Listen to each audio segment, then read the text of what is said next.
ತಮಿಳುನಾಡಿಗೆ ಕಾವೇರಿ ನೀರು ಹರಿಸುವ ವಿಚಾರಕ್ಕೆ ಸಂಬಂಧಪಟ್ಟಂತೆ ಇವತ್ತು ದೆಹಲಿಯಲ್ಲಿ ಸಿಡಬ್ಲ್ಯೂಆರ್ಸಿ ಮತ್ತು ಸಿಡಬ್ಲ್ಯೂಎಂಎ ಮಹತ್ವದ ಸಭೆಯನ್ನ ನಡೆಸಲಿವೆ.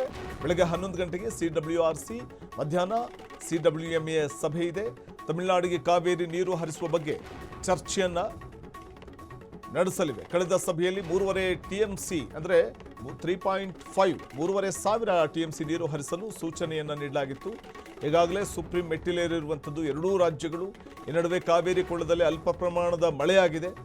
ಸಭೆಯಲ್ಲಿ ಇವತ್ತು ನೀರು ಹರಿಸಲು ನಿರ್ದೇಶನವನ್ನು ಸಿಡಬ್ಲ್ಯೂಎಂಎ ನೀಡುವ ಸಾಧ್ಯತೆಗಳಿದೆ.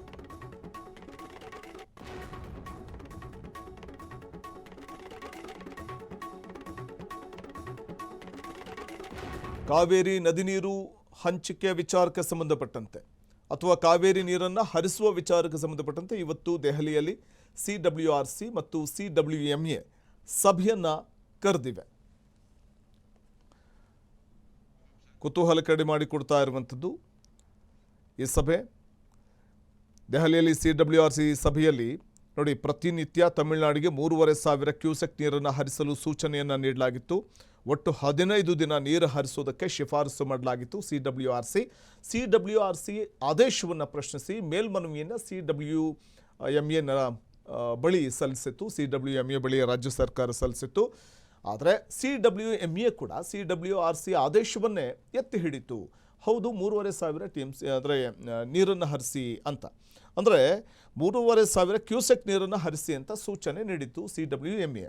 ಆದರೆ ಅದು ರಾಜ್ಯದ ಪಾಲಿಗೆ, ಅದರಲ್ಲೂ ಕೂಡ ಕಾವೇರಿ ನೀರು ಕುಡಿಯೋದಕ್ಕೆ ಸಾಕಾಗ್ತಿಲ್ಲ, ನೀರು ಹರಿಸಿ ಅಂತ ಹೇಳಿದ್ರೆ ಅದನ್ನು ಯಾವುದೇ ಕಾರಣಕ್ಕೂ ಪಾಲನೆ ಮಾಡಲಿಕ್ಕೆ ಸಾಧ್ಯನೇ ಇಲ್ಲ ಅಂತ ಕಡ್ಡಿ ಮುರಿದ ಹಾಗೆ ರಾಜ್ಯ ಸರ್ಕಾರ ಕೂಡ ಹೇಳಿತ್ತು.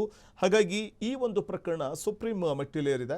ಇದೇ ಸಂದರ್ಭದಲ್ಲಿ ಸಿಡಬ್ಲ್ಯೂಆರ್ಸಿ ಮತ್ತು ಸಿಡಬ್ಲ್ಯೂಎಂಎ ಇವತ್ತು ಒಂದು ಸಭೆಯನ್ನು ಕರೆದಿವೆ. ಆ ಸಭೆ ಬಹಳ ಇಂಪಾರ್ಟೆಂಟ್ ಆಗಿದೆ, ಮಹತ್ವವನ್ನು ಪಡ್ಕೊಂಡಿದೆ. ಆ ಸಭೆಯಲ್ಲಿ ಏನೆಲ್ಲ ವಿಚಾರಗಳು ಚರ್ಚೆ ಆಗುತ್ತೆ ನೀರು ಹರಿಸುವ, ತಮಿಳುನಾಡಿಗೆ ನೀರು ಹರಿಸುವ ವಿಚಾರಕ್ಕೆ ಸಂಬಂಧಪಟ್ಟಂತೆ ಅನ್ನುವಂಥದ್ದನ್ನು ಕಾದು ನೋಡಬೇಕಿದೆ. ಏಕೆಂದರೆ ಕುತೂಹಲ ಇರೋದು, ಸೊ ನೀರನ್ನು ಬಹುಶಃ ಸಿಡಬ್ಲ್ಯೂಎಂಎ ಈ ಆದೇಶವನ್ನು ಹೊರಡಿಸ್ಬೋದು ಇವತ್ತಿನ ಸಭೆಯ ನಂತರದಲ್ಲಿ, ನೀರನ್ನು ಹರಿಸಿ ಅಂತ. ಅಂದರೆ ಈಗ ಸ್ವಲ್ಪ ಕಾವೇರಿ ಕೊಳ್ಳದಲ್ಲಿ ನೀರು ಅಂದರೆ ಮಳೆಯಾಗಿದೆ, ಮತ್ತು ಭಾಗಮಂಡಲ ತಲಕಾಡು ಭಾಗದಲ್ಲಿ ಅಲ್ಪ ಪ್ರಮಾಣದ ಮಳೆಯಾಗಿದೆ. ಹಾಗಾಗಿ ಕಬಿನಿ ಜಲಾಶಯ ತುಂಬಿದೆ, ಮತ್ತು KRS ಡ್ಯಾಮ್ಗೂ ಕೂಡ ಅಲ್ಪ ಪ್ರಮಾಣದಲ್ಲಿ ನೀರು ಹರಿದು ಬಂದಿದೆ. ಹಾಗಾಗಿ ಒಂದು ಹಂತಕ್ಕೆ ಸ್ವಲ್ಪ ನೀರಿರೋದ್ರಿಂದಾಗಿ ನಿಟ್ಟುಸಿರು ಬಿಡುವಂತಾಗಿದೆ ಕಾವೇರಿ ಕೊಳ್ಳದ ಜನ. ಅಂದರೆ ಒಂದಷ್ಟು ಕೃಷಿ ಚಟುವಟಿಕೆಗಳಿಗೆ ಕುಡಿಯೋದಕ್ಕೂ ಕೂಡ ನೀರಿನ ಪ್ರಮಾಣ ಇರೋದ್ರಿಂದಾಗಿ, ಹೆಚ್ಚಾಗಿರೋದ್ರಿಂದಾಗಿ ಒಂದು ಸಮಾಧಾನ. ಆದರೆ ಇದರ ನಡುವೆ ನೀರನ್ನು ಮತ್ತೆ ಹರಿಸಿ ಅಂತ ಸಿಡಬ್ಲ್ಯೂಎಂಎ ಆದೇಶವನ್ನು ಇವತ್ತು ಹೊರಡಿಸುವ ಸಾಧ್ಯತೆ ಇದೆ.